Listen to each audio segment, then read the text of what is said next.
statistics.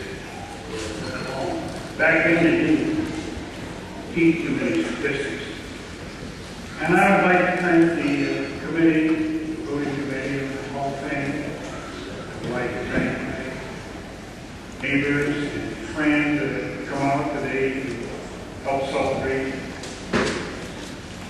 And also, the most important person in my life, my wife.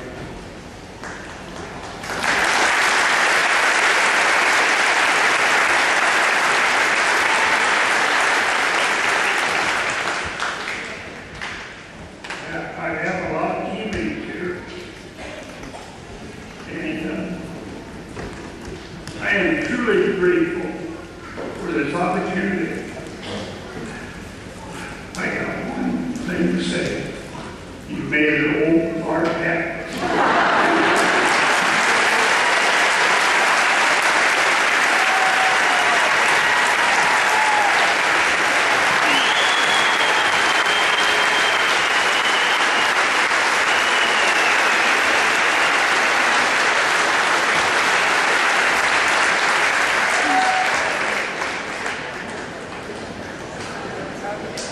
Gary Delong, ladies and gentlemen, our congratulations to him.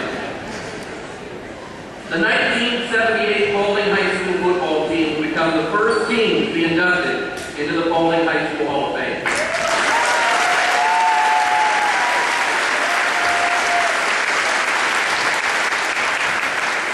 Let's talk about that great team. They finished the season with a perfect 10-0 record, which was the first undefeated season for Paulding High School since 1957. Another great team. This team won the second straight outright Northwest Conference championship, and their 10 wins set the school record for the most wins in a season. Some of the highlights of the season include they finished ranked number 7 in the state by United Press International and number 10 in the state by the Associated Press. They continued winning streaks of 14 straight games and 12 straight Northwest Conference games, including 10 straight wins on the road. The defense recorded an astounding 7 shutouts and only gave up 20 points the entire season. The defense ranked first in the Defiance area, consisting of 34 teams, and in Lima Land, consisting of 51 teams. The team average margin of victory that season was 20 points per game. The team ranked first in defense and second in offense in the Northwest Conference. 10 Paulding Panthers earned first team Northwest Conference honors, with 5 earning honorable mention. 5 players earned all-state recognition, with 1 second team and 1 third team recipient. They also had a player participate in the Ohio North-South All-Star game. The head coach of that team was Steve Clark. He was assisted by varsity assistants Bill Sugars, Dale Nanberg, and Mark Burton. Randy Short and Ted Wonderly served as freshman coaches that season. I'm going to call Coach Clark up here in just a moment, but I want to add just a personal note. To the team, first of all, I would have loved to have done your games on the radio, but I was only 10 years old. To Coach Clark, he's been such a mentor to all you guys and a friend to so many of us, and I always enjoy my conversations with Coach Clark. And I'll tell you, when he talks about you guys and all the guys that ever played for him, you just can see him charge up. I know what you mean to him, and I know what he means to you. And I want to welcome up the coach of the Paulding Panthers, Steve Clark, ladies and gentlemen.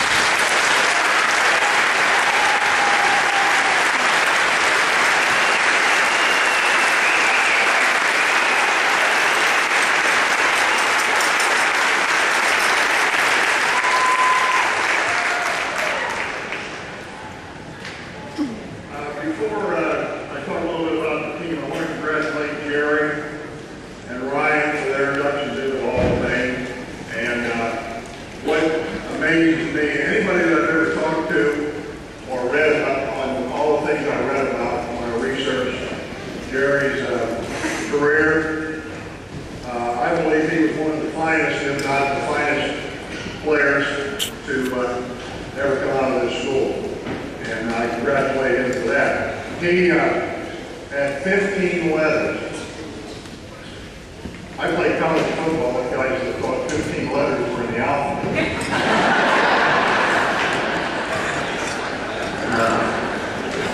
They thought that was it. That's all they ever used.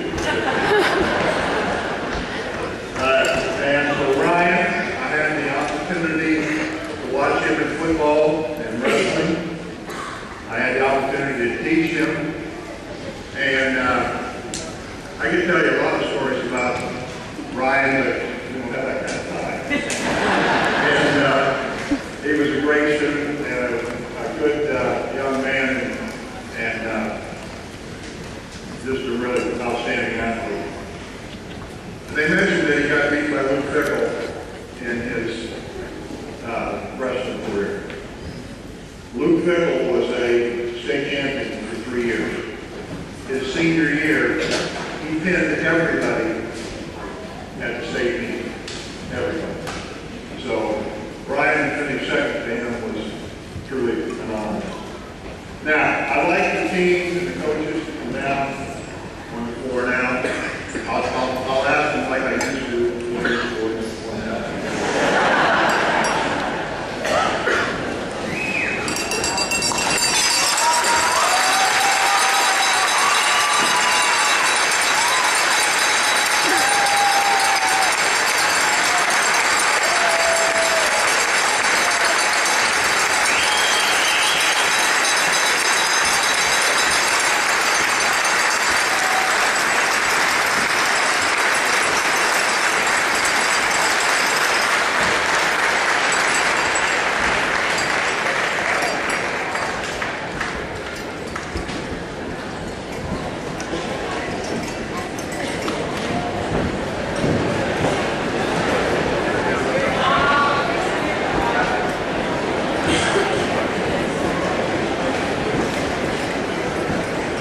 It was my privilege to have been one of the coaches on the 78 Paulding Panther team. Now, over the past few days, and tonight especially, I've heard a number of different stories about this team with questions like, do you remember what Coach Peter said before a certain game? Yeah, I don't think we'll go into it, but I remember. Do you remember how Coach Burton motivated his linemen? Do you remember how Coach Sugars told, or what he told us at halftime of a certain game? Coach Sugar called Coach Burton and Coach Steve and me today, and he wishes us all of you the best. And he's sorry he couldn't make it. Bill was our defensive coordinator. He gave up 20 points. He was a fantastic coach, and he would really like to have been here. They also told me what I said, or did, or told them about this and that. I want to set the record straight with that. To hear these guys talk, we made them walk uphill to school both ways. We were too tough on them, and it was run just like boot camp. Well, I wanted to go on record and deny all of that. I would imagine that their wives and children and family and friends have heard many of these stories, or tall tales, if that's what you want to call it. I want to set the record straight. Number one, I used to tell the players, no back down on this. I used to tell the players, if you don't mind, would you please run a lap?